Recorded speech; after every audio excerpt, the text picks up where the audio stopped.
was created by the UPND. And now it has bent their fingers. They've run out of excuses. The argument from the UPND has been that the Patriotic Front had signed these contracts to export power, and the UPND coming into office could not make the decision to terminate these contracts because obviously there's a procedure as to how these contracts can be terminated, but these were contracts that were signed under the Patriotic Front. Those are excuses. Those are excuses. You see, under a contract, you have clauses. Almost every contract will have a clause on force majeure, acts of God. Assuming they were telling the truth, the moment you experience a drought, they had a right to revoke all those contracts.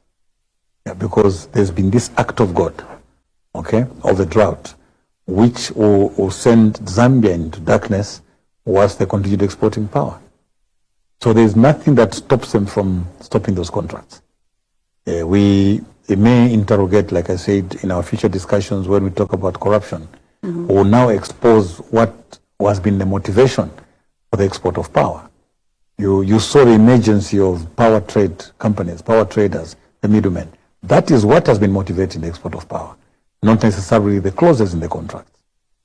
Yeah, so the Zambians, yourselves, the media, the barber shops, the carpentry shops, and just the industries locally were being sacrificed because somebody was making money from the middlemen.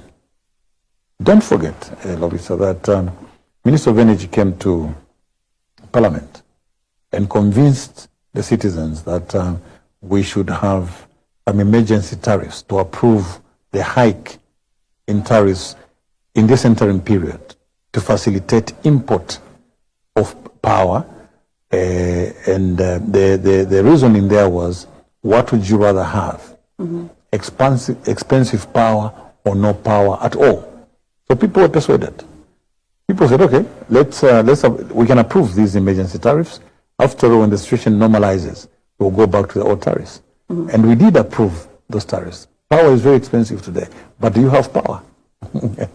You still have no power. Yeah, I want to tell you that for our friends in the UPND, this is a huge business. They are raking in a lot of money using, the export of power, as it were. So there is no truth in the excuses that are giving. If they'd listened in the beginning, which they couldn't because there was a motivation, maybe the situation would have changed. Yeah, so these are the challenges that we faced in the energy sector. It's been total failure. So even as we summarize the 4 years of the UPND, we've looked at different sectors.